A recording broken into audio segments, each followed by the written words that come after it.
And now please welcome a charming, handsome, and brilliant man who paid me in cash to say all those things, the executive director of the Webbies, David-Michel Davies. Nice. It was all a dream. I used to read word Keep it to 5 words, dude. Thank you.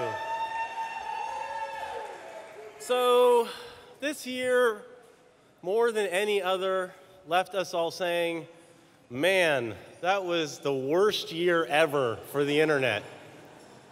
The last time I remember the internet burning down in 2000, the crappy thing was that all those new .coms started struggling and laying off all my friends. Do you guys remember Webvan and Cosmo.com? They let you order groceries and rent VHS tapes online, and they delivered them to your door. Or how about Boo.com? Do you guys remember Boo.com? That was a British site where you could order clothing on the web and have it shipped to you. These are terrible ideas, right? All these companies, and probably thousands more, were shuttered, and it felt like Web Armageddon back then. But in hindsight, it was nothing like this year. This year felt like one continuous spanking, and not in the good way. If you believe what you hear, everything bad that happened this year was basically the internet's fault. In addition to your run-of-the-mill dumpster fires like the Galaxy Note 7, there were Harambe memes. There was people voting for Harambe in our election. That's true. There was the coolest cooler. But there was also like the world turning to shit things of the internet like WikiLeaks and fake news, Russians hacking our elections, and then, of course, our Pepe in chief.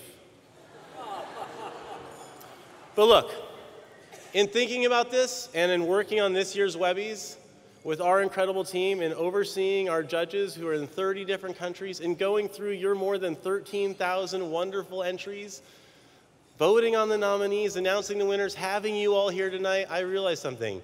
This wasn't the worst year for the internet. It wasn't even a crappy year. This was the best year for the internet.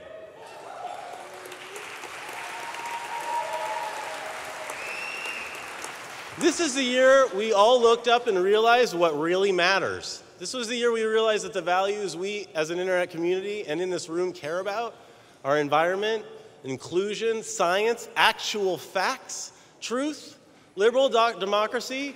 They can be stolen from us if we're not paying attention.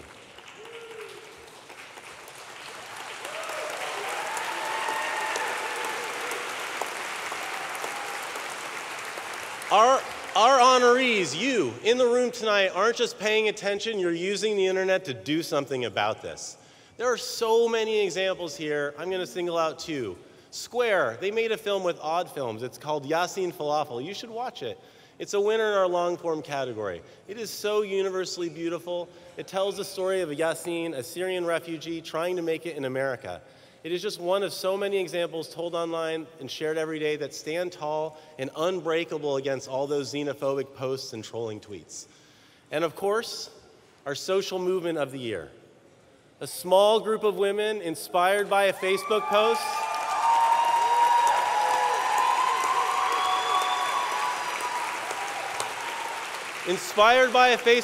from Hawaii, they used the internet and organized the largest march on Washington and probably the world.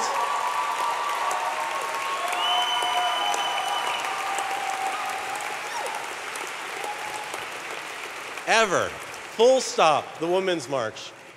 As my 2 young sons and I watch marches around the world on our screens at home, texting with my wife who is in Washington, the past year, all that stuff I just talked about, it all seemed worth it to seeing everyone proudly standing up for what's right. So thank you to everyone who helped us honor the best of the internet this year, members of the Academy who selected our winners, the online public who cast millions of votes in our People's Voice Awards, our sponsors and partners who helped us support this evening, but most of all you, our winners. When you combine your skill and passion with challenges that matter and have meaning and empower others, it's undefeatable, it's contagious, and most of all, the challenge of our times demands it. Thank you.